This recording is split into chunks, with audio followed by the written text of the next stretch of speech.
Incredible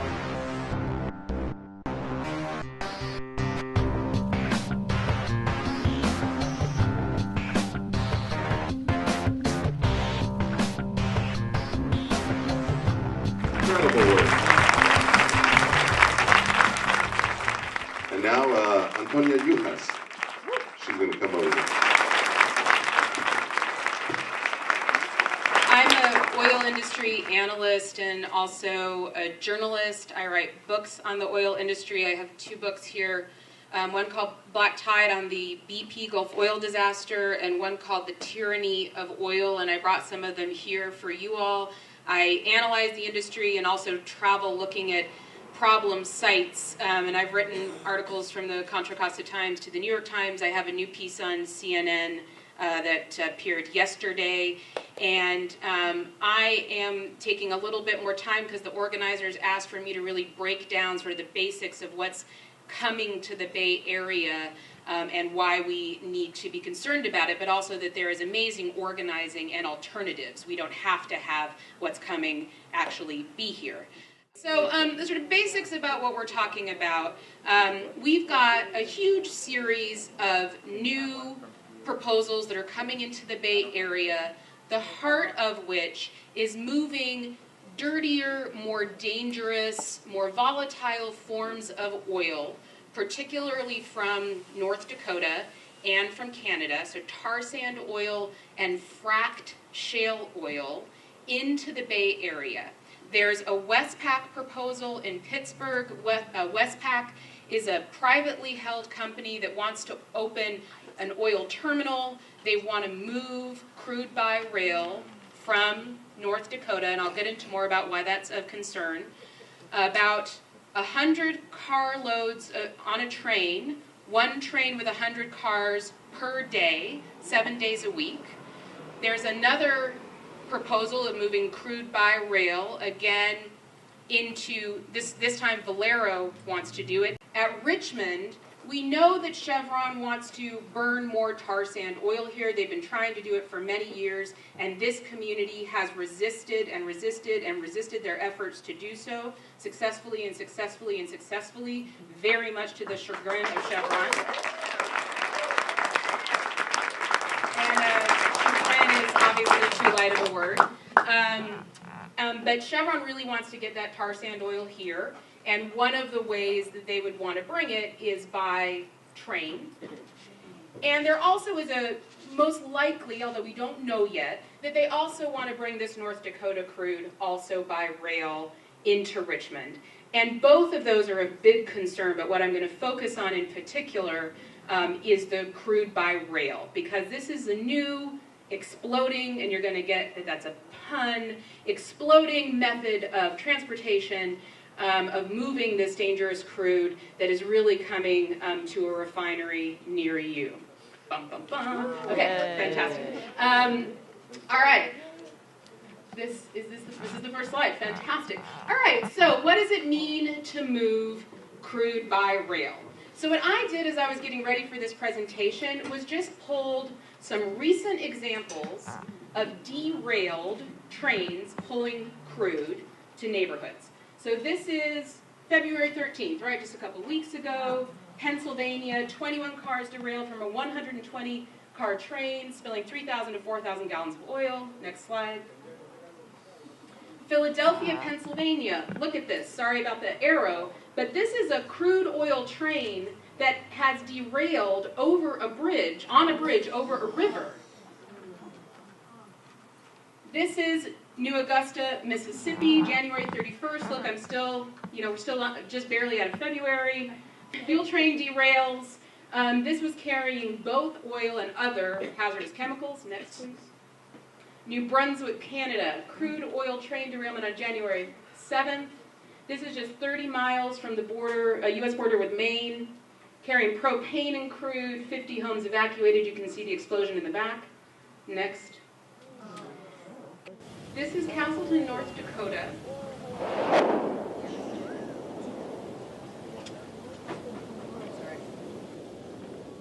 So we're coming in on 94, we're heading east, maybe doing 75, 80 miles an hour. And as we come underneath these clouds, it's almost like it was like nighttime, you know, it was just dark. The entire sky is just blacked out, you know, you can't see anything. And so we come in here, we're kind of digging around on these side streets, trying to get a close view. And yeah, it was a pretty surreal feeling overall, yeah.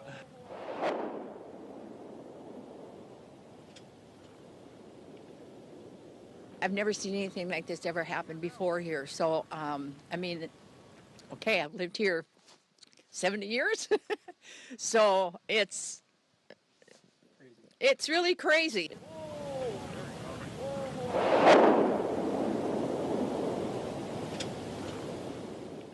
It was the third explosion that rattled the house, and the doors and the windows were all shaking, and Scott and I came out the garage door, and the flames were so high, and it was like it was right happening behind us.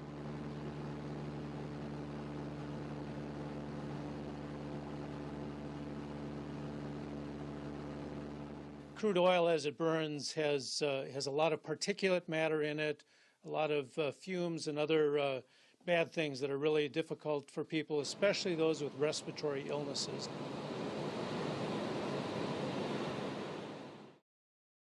Okay, so this was 480,000 gallons of crude spilled when a BNSF railway train, and take note of the train. This is the same train that is going to be going in and out of Westpac's facility.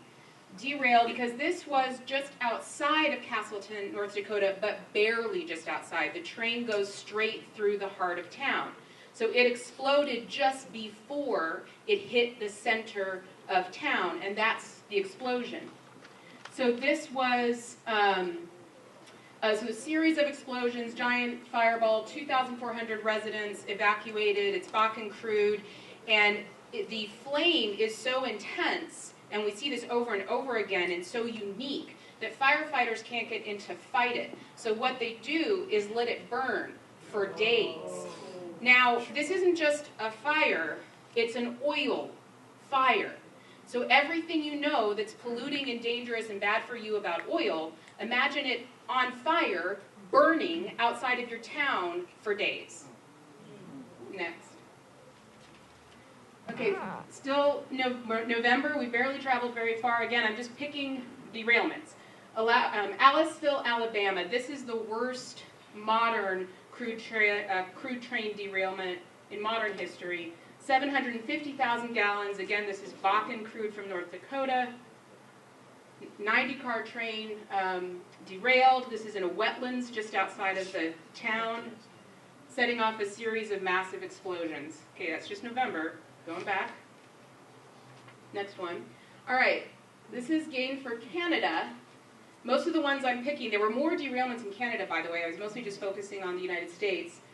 This one I picked in particular because who can read where this was headed to? Chevron's Burnaby refinery. So this is crude that was Bakken crude from North Dakota, being carried by rail to Chevron's refinery in Canada, derails, explodes, major fire, town evacuated. Again, they have to let it burn itself out because they can't get in there to fight the flames. Also, part of this, let me just say, part of the not being able to get in there, the flames are really intense, but it's also, let me just point out, that nobody's ready for these. There was no crew ready, there's no special training for the firefighters, there's no special fire team that's ready to come in, there's no evacuation plan, no one was ready for any of this, and that's going to be important a little later on. Okay, next one. This is, remember, Chevron is definitely going to be trying to, except we're going to continue to stop them, but they want to bring tar sand oil in here. Train is one way that this happens. So this is in Parks Prairie, Minnesota, a tar sand oil train derailment, 30,000 gallons of tar sand crude spills. Next one. Okay. Now, that was just to March, right? So what's going on here? There is a huge explosion in the amount of oil that's being spilled from trains. And it's not just that suddenly the news is covering it and maybe you didn't hear about it before, but now you're hearing about it. No, in fact, there's a dramatic increase in the amount that's being spilled, and that's as a result of derailments.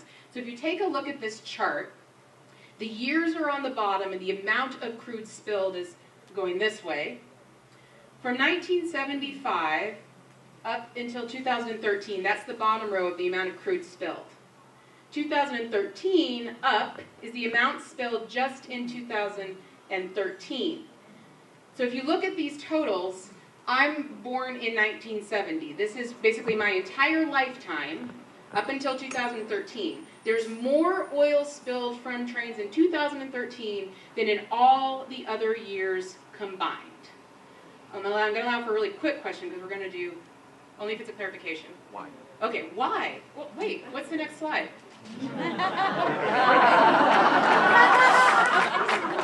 Wow, okay. Why? All right, there's a number of reasons. The oil industry is producing and moving way more oil being produced from shale, in particular right now from North Dakota, but from shale regions all across the United States. Now I'm going to explain why that is, using a slide that I found from the oil industry. So the next slide is going to be, it's from a document that the companies that are in favor of fracked oil put out to explain why we're moving into fracked oil. So let's go to this next slide. So they're trying to get across the idea, and it's hard to figure out, of low-hanging fruit. Oh. Okay, so the idea is that the age of easy oil, if such a thing ever existed, is over. The oil that was easier for them to get to, that was lighter, and I say if it ever existed, I put that very much in quotation marks. Anyone who's ever lived where oil is explored for or produced or refined knows that there's no such thing as easy oil when the industry wants to get it out. But it's easier for them. And that oil is gone. They've gotten it already. Fortunately for them, they have a ton of money, more money than any other industry, and they're able to use that to go after what's left. And basically what's left is in places that were previously deemed too sensitive, too difficult to get to, too important, places where you have to fight wars to get the oil because some other government wants it and they want to hold on to it and you need to get it from them. They need to drill deep, deep, deep, deep, deep down in the ocean. They need to try and pull oil out of thick tar. They need to crash into rocks and frack into them and try and rip out a little bit of oil out of rocks. And that's basically the oil that is left. So this is the industry explaining the easy to get at, low-hanging fruit is gone. Now this is the industry explaining what we have to do to get next. What's next? Okay, the high fruit is what's left. And it's technologically complex. So did you see that we went from the little ladder to the technological arm? Okay, it's technologically more complex to get to. That's industry speak for, we're going to spend a lot of money on technology. We still don't really know how to go after that stuff, and our ships are probably going to explode at sea, and our pipes are probably going to break, and the trains are going to probably explode, but we'll use more technology to get it, right? So the age of easy oil is over. What we're talking about right now is the biggest boom in oil production in the United States, which is in North Dakota. And what happened is that the oil industry has been fracking for a while, but two things changed. One is they developed a new technique called horizontal drilling. The other is that they convinced the US government to recalibrate how it allows them to count oil as being in their reserves. Because one of the problems they have is that their wealth, one of the ways that their wealth is judged is by the size of their reserves. But the reserves are going away, and so they've had to sort of trick the books a bit to say, even though it's harder for us to get at this stuff and we're not sure how much there is, you're going to trust us and we're going to say, there's tons of this stuff here, and it's difficult for us to get at it, and our trains might explode when we move it, but you're going to let us count it as our reserves. That happened in 2010 with a change at the U.S. Securities and Exchange Commission rules. That then moved the big oil companies into North Dakota, and there was an explosion in the fracked oil boom. and we started seeing production skyrocket. So there's dramatically more of this fracked oil being produced. And it's just like, you all heard of fracking for natural gas, right? Hands. Okay, fracking for oil. Okay, way less. So it's the same thing. It's oil that's locked in rocks. You have to use chemicals and water to get at it. But what you get at the end isn't crude oil that we're used to. It's really more like a gasoline. And it's much more explosive and volatile. And we've seen a huge increase in the production of this oil from North Dakota since 2010.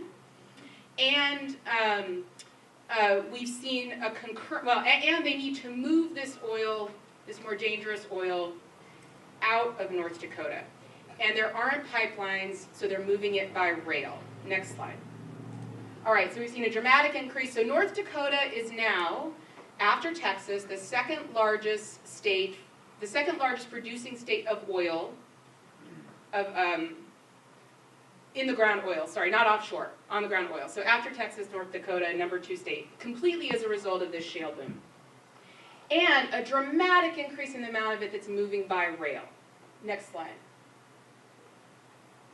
Okay, hang on to that thought. Go back, sorry, just go back. So there's two reasons why this is moving by rail. Like I said, there aren't pipelines, so they're moving it by rail. But one of the reasons why they're moving it by rail is that they want to get it out of the Midwest. The reason why they want to get it out of the Midwest is because according to the oil industry, basically gasoline and oil prices are too cheap, particularly in the United States. They're not making enough from gasoline in particular. So they want to produce more here because they want to produce more wherever they can, but they don't want to sell it here. They want to keep our prices higher. So they're increasingly exporting oil and gasoline products out of the United States. So they're moving the crude to places where they can export it. Primarily that's been to East Coast and Louisiana refineries, but now they want to bring it here. And to increase the argument why I don't think, they may refine it here, but it's not going to make our gas prices cheaper, which is certainly what somebody might argue for why you should allow this to happen. We have a very strong history of exporting product out of California, as the next slide indicates. In fact, we were responsible, just the Bay Area refineries, for $7.8 billion in refined product exports in 2010, more than any other metro area, exporting it out. Okay. Yes. Okay, so why is this problematic? So this is the oil that's coming to Martinez and coming to Pittsburgh and potentially coming here is this Bakken oil. And this is a chart, if you're used to living in a refinery community, you're like, well, we've seen oil move by train before, maybe it's not that big of a deal. This is the volatility of Bakken crude from North Dakota compared to the other crudes we're used to. The one at the top is Bakken. That's how much more volatile it is. So when these trains derail, they explode. So I'm still answering these questions. Why is more of it moving, and why are we seeing more trail derailments? So it's carrying a much more explosive product, and there's way, way, way more of it moving. Next one. Okay, then also, why are we seeing so many derailments and spills? The reasons why are that we basically, regulatorily, we're totally unprepared for this change. And the industry had a lot to do with that. So the U.S. National Transportation Safety Board recently made a number of very important conclusions that really need to be used by our community to argue vehemently that these projects should not be coming here. So the U.S. Transportation Safety Board just said in January, first, oil shipment response planning requirements for rail transportation oil petroleum products are practically non-existent. They don't have to prepare. So I spent a lot of time looking at BP's response plan for an oil spill in the Gulf of Mexico. Okay, it was a pretty shoddy response plan, but there was a plan. These guys don't even have to have a plan, okay? They don't have to prepare for an accident here. Next. The Transportation Safety Board believes that because conditions have significantly changed with the recent massive growth in crude oil transportation, the regulations are no longer sufficient to mitigate the risks of petroleum product releases and accidents. The regulations can't deal with spills, derailments, incidents. And this is the movement of anything: tar sand oil, regular crude, and this explosive Bakken crude. Next. So this is the really important kicker, okay? The National Transportation Safety Board says, because the regulations, sorry, this isn't it yet.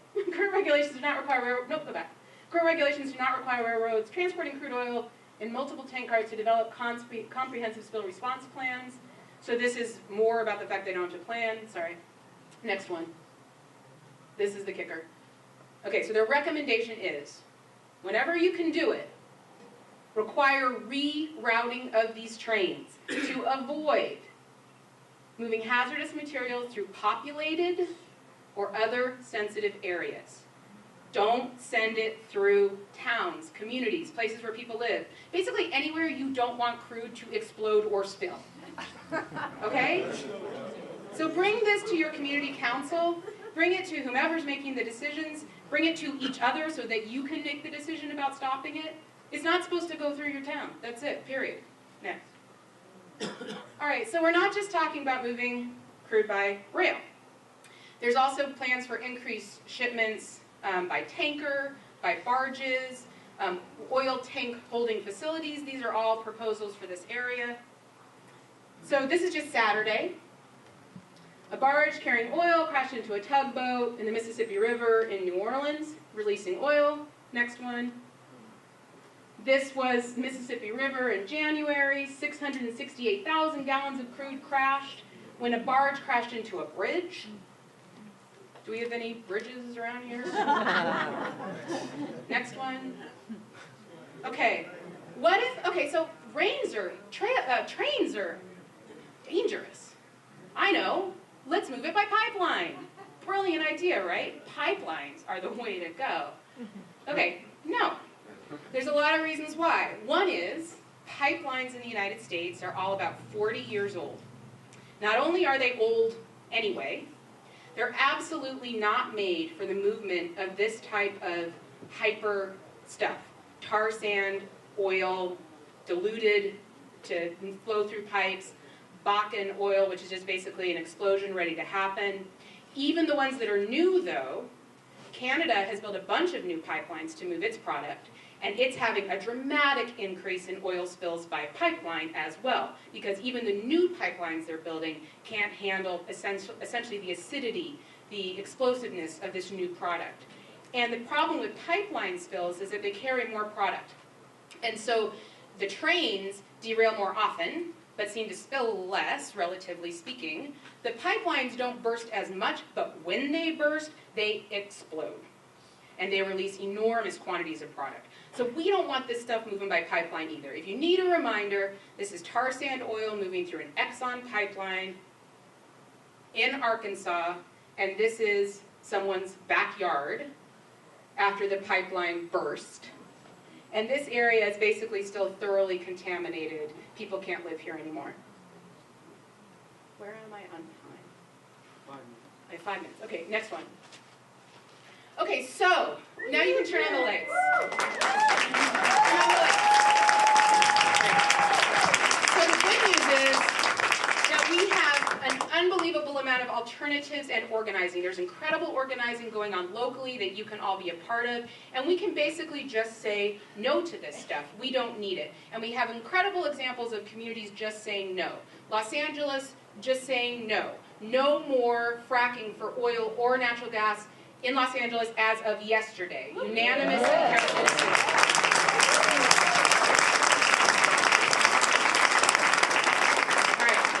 Moira County, New Mexico, the entire county of Moira County passed a resolution, no oil and gas drilling, period. We don't care what style you use, what format. We have oil, we have natural gas, we don't care. It's staying in the ground, the entire county, no more drilling.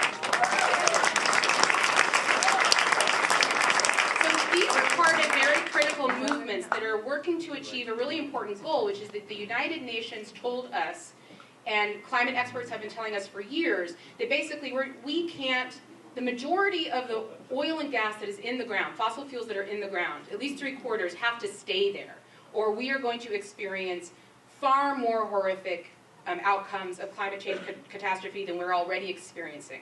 So 3/4 of it need to stay in the ground. So communities are saying, okay, let's keep it in the ground. Sounds like a good idea to me. There's also so many wonderful alternatives. So in the state of California, we are already dramatically reducing our consumption of oil and natural gas. In fact, even though we're the 3rd largest producer of oil, we're the 47th consumer. We are on a path to continually reduce our consumption, and we have been. And we have a state plan that says we need to implement alternative energy plans. We need to do stuff that helps keep us going that way, but we're already doing it. So we're already moving in that direction. The last thing we need is more oil and gas product moving through here, when what we're doing is very successfully moving ourselves away from this product. So we need to do more to make that happen. These proposals are putting forward that they're going to each make like 40 jobs, a few handful of jobs. Jobs are important. I've got a great idea for more jobs in the Bay Area. Public transportation. Let's build public transportation. Let's put people to work building it, running it, regulating it, making sure it works, and let's give people an alternative to moving around in their cars. And let's also help communities just stop making money out of this product. So we've got incredible movements for divestment from investing in oil and gas companies. Let's divest. Also, obviously, the Bay Area is a hotbed for investments in alternative energy. We need to keep doing this and keep moving this forward, but we can have alternative energy, obviously green employment, alternative energy farms, and that's another place for employment. And just to say really quickly, in terms of jobs, because of this new oil development, the oil and gas industry is now the most fatal industry for workers to work in the United States by 7 times. They're blowing up. They're dying. We would like to move away from this product for lots of reasons, including there are way better jobs that we can provide better security for people. And then the other most important thing is linking our communities. So you're about to hear from Mary Lane, an incredibly important story, from the mayor of Richmond. We have to continue these linkages so that we are linking the communities that are fighting the site of oil exploration and production, transport, refining, sale, so that all along the chain we stand together and say no, and not just, so it's not just in our backyard, not on our planet, but nowhere. It's not needed. We don't want it, and we're going to stand together to support it.